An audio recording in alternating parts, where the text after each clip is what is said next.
안녕하세요. 여러분, 경제학장 박사입니다.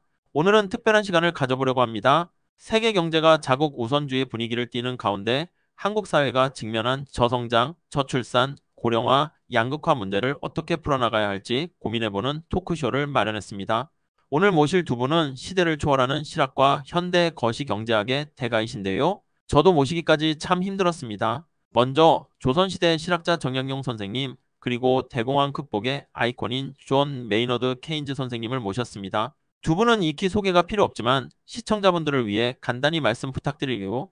예, 저는 다산 정약용이라 합니다. 오랜 기간 백성들의 삶을 살펴보며 개혁 정책을 고민해왔지요. 실학이라는 이름하에 현실에 기반한 학문과 제도 개선을 강조해왔습니다. 저는 케인즈라고 합니다. 20세기 초 영국 대공황 시기에 정부의 적극적인 재정 정책으로 경제를 활성화할 수 있다고 주장했죠. 어려운 시기에 정부가 마땅히 역할을 해야 한다고 확신하고 있습니다. 감사합니다. 자, 이제 본격적으로 저성장, 저출산, 고령화, 그리고 양극화 문제를 짚어보겠습니다. 여기에 더해 세계 경제는 갈수록 자국 우선주의 흐름이 강해지고 있는데요. 이런 복합적 상황에서 한국 경제가 무엇을 준비해야 할지 먼저 정 선생님 의견을 들어볼까요? 조선시대에도 농민 생계를 개선하기 위한 각종 제도 개혁이 재화두였지요. 그 기초가 바로 현실과 민생을 제대로 살피는 것이라 알 수 있습니다. 첫째, 인구 감소인 저출산과 고령화는 생산 구조 자체의 변화를 불러옵니다. 국가 차원에서 생업 지원과 복지를 효율적으로 편성하지 않으면 한쪽만 보면 다른 쪽이 무너질 우려가 크지요. 둘째, 양극화는 곧 빈부격차와 생활 기반의 격차를 심화합니다. 백성 모두가 최소한의 삶을 누릴 수 있도록 기초 인프라를 마련해야 합니다. 셋째, 자국 우선주의 시대라 하여 국제 교류를 막아서는 안 됩니다. 모든 걸 자기 나라 안에서만 해결하려 하면 한쪽으로 쏠리는 폐단이 생길 위험이 있습니다. 크게 함께 교류해야 내실을 키울 수 있다라고 생각합니다. 정 선생님께서는 민생의 기반 구축 그리고 국제교류의 유연한 활용을 강조하셨네요. 케인즈 선생님께서는 어떻게 보시나요? 정부가 적절히 개입해야 한다는 데는 저도 전적으로 동의합니다. 다만 저는 거시경제적 측면에서 좀 더 구체적으로 설명드리고 싶네요. 첫째, 저출산과 고령화로 인해 소비와 투자 모두 위축되면 민간이 할 수 없는 부분을 정부가 보완해야 합니다. 경기 부양책이나 복지출 확대 등을 통해 총수요를 뒷받침해야 경기 침체를 막을 수 있죠. 둘째, 양극화 문제에 대해서는 재정 정책과 세제 개편을 통해 소득 재분배가 필요합니다. 여기에는 교육, 의료, 노후 지원 등 사회적 안전망 확충이 필수입니다. 셋째, 자국 우선주의 기조가 강화되더라도 경제 전반의 효율성을 높이기 위해서 전략적 교역과 협력은 유지해야 합니다. 통화정책과 무역협정을 활용하는 데 있어 국익을 우선하면서도 다른 국가와 상생 구조를 찾는 노력이 병행되어야 합니다. 정말 큰 그림을 그려주셨습니다. 그럼 조금 더 구체적으로 한국이 당면한 저출산 고령화 문제에 대해서 한 분씩 1분 제언을 해주실까요? 거시적으로 볼 때 저출산 고령화는 경제의 총수요와 총공급이 동시에 축소되는 심각한 이슈입니다.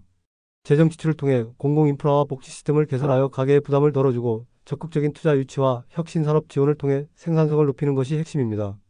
정부가 미래 재정 부담을 우려해 지나치게 긴축 정책을 쓰기보다는 당장 필요한 곳에 지원을 아끼지 않는 것이 훗날 더 큰 재정 절약으로 이어질 것입니다. 인구는 바로 민생의 원천이고 국가의 운명이 달린 매우 중요한 사안입니다. 청년들이 결혼과 출산을 꺼리지 않도록 주거 안정 정책과 육아 비용 부담 경감이 필요합니다. 고령층의 경험과 지혜를 사회적으로 활용할 수 있는 방안, 예컨대 자문조직이나 지역 공동체 사업 등에 적극 참여시켜야 합니다. 이 모두가 사람을 귀히 여기는 국가의 태도에서 시작된다고 보지요. 두 분 다 한국 사회가 가야 할 방향에 대해 귀한 말씀 주셨습니다. 끝으로 저희가 고민 중인 양극화 해소 방안과 세계 경제의 자국 우선주의 기조 속에서 한국이 잃지 말아야 할 가치는 무엇일지 한 말씀씩 부탁드립니다.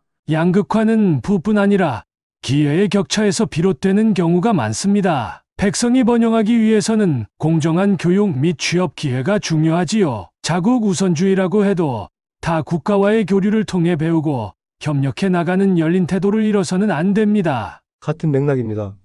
양극화 해소를 위해서는 중산층을 튼튼하게 유지할 수 있는 정책이 중요하고 그것이 결국 국민 경제 전체에 활력을 불어넣습니다. 자국 우선주의는 추세이지만 세계 경제와 분리된 채로는 한계가 명확합니다. 한국은 역동적인 무역 파트너십과 내수 기반 강화를 함께 추구해야 합니다. 오늘 긴 시간 동안 두 분께서 한국이 맞닥뜨린 여러 가지 문제에 대해 시대를 초월한 조언을 주셨습니다. 정부는 민생을 안정시키고 대외 관계도 단절이 아닌 전략적 협력을 추구해야 한다. 저출산과 고령화에는 공공 및 민간 모두가 힘을 합쳐 장기적 대책을 세워야 한다.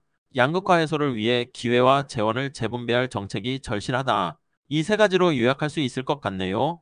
오늘 함께 해주신 정약용 선생님, 케인즈 선생님, 진심으로 감사합니다. 시청자 여러분께도 감사 말씀드리며 저희는 더욱 알찬 경제 이야기를 가지고 다음에 다시 찾아뵙겠습니다. 감사합니다.